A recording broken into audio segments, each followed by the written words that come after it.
Yeah, so we welcome back Evan Levitt. He talks culture, history, and everything LA on his very popular Instagram account, LA in a Minute, and his podcast, In a Minute with Evan Levitt. We're going to start with a winery, which is so apropos that I'm introducing this. How come I have not been to San Antonio Winery? How have you not? I've been there. How have I not? Yeah. Talk about hidden in plain sight. You could see it off the 5, the 101, the 110, right there in the middle of downtown is a winery. And I saw it. You see the faded brick. I thought it was just a remnant of a previous era, which it is. And it is the oldest existing winery in Los Angeles, 1917. But here's why that's so significant. Is Los Angeles used to be the city of vines. There are over 100 wineries, vineyards all over Los Angeles. The grapevine was on the city seal of Los Angeles.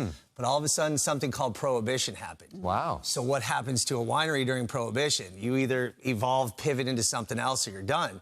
But San Antonio Winery survived Prohibition because the founder, Santo Cambianica, he was from Italy, and he had an indirect, or maybe it was a direct channel to the Pope.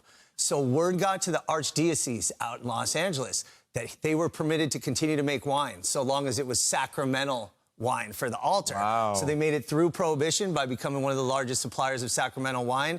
Now all of a sudden they produce Stella Rosa, which is the biggest selling California wine of all the wines in California. Yeah. But yes, the winery is great. They give tours, they give samples. They have a nice little restaurant, 1917. Very awesome hidden gem, right in plain sight. Now I know where I'm going this coming weekend. There you go. Yeah. Food's really good. Food and is you get to see great. the whole thing. Yeah. Can't believe it. By the way, speaking of good food, I love your shirt. It looks like it's the Dodger logo and the In-N-Out logo combined. That's what it is. Probably the things that LA loves the most in one there thing, you right? go. Other than the Lakers. Depictions. The artist is named Depictions. With who great created the respect shirt. to the Yeah. Lakers as well. Okay, one of my favorite places where I hang out pretty much every weekend, Venice Canals. What's the story behind that? This is funny. My parents used to take me to Venice all the time.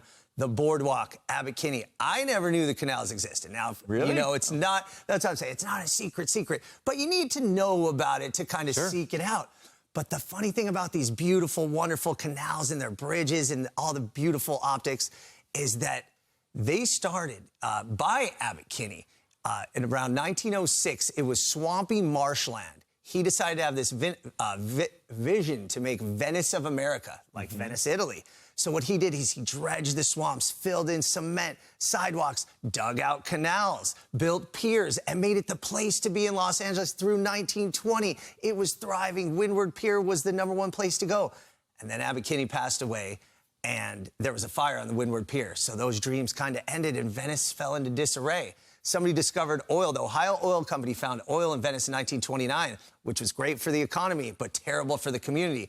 And the canals fell into further neglect. They filled in half of them, and they were basically forgotten about. Venice was known as the slum by the sea in the 1950s. And finally, in the 1990s, there was a revitalization project that totally reworked the entire canals and made them beautiful. They're gorgeous. And that really is, as Alex said, a beautiful, awesome way to spend And of course, the day. street Abbot Kinney, named after Abbot Kinney, who's there you basically the go. founder of Venice. No disrespect to my history teachers in high school, but I love you as a history teacher. You're amazing. Yeah. Okay, lastly, the Port of Los Angeles. I think we have about a minute left. In a minute. This one's fun for me because it's probably the least hidden thing in Los Angeles. Right. But when I go down there, it blows my mind. I drive over the Vincent Thomas Bridge, which in itself is probably one of the favorite hidden gems in Los Angeles. It's iridescent green. It's a suspension bridge. It's the only suspension bridge in Los Angeles. So just starting with that and its striking color, you're driving over and you see this port, you see the magnitude and the scale of these operations. And then you realize 20% of the cargo going in and out of the United States comes through that port. $300 billion worth of goods per year. Your apparel, your electronics, your clothing, your auto parts, anything you could think of comes in and out of that port. And it's also responsible for 300,000 jobs. How's that for the economy? And the reason it's a hidden gem is because not just seeing the scale and seeing that operation, the magic behind it, but there's also things to do. You got the battleship USS Iowa, which was actually in World War II. You have the Korean Friendship Bell.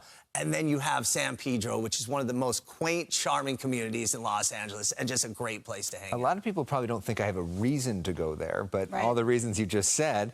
And when you are, you realize the size of it all. Yeah, it is it's amazing. huge. The scope, and you really see like human ingenuity at its best Yeah. to accomplish something like that. So Good go to field the trip. port. Good field trip. Yes. All right, Evan. Great stuff. Yes. Thank you, guys. Great to For be here. even more incredible information from Evan Levitt, follow LA in a Minute on Instagram. You can also subscribe to In a Minute with Evan Levitt wherever you listen to your podcasts. Always a delight.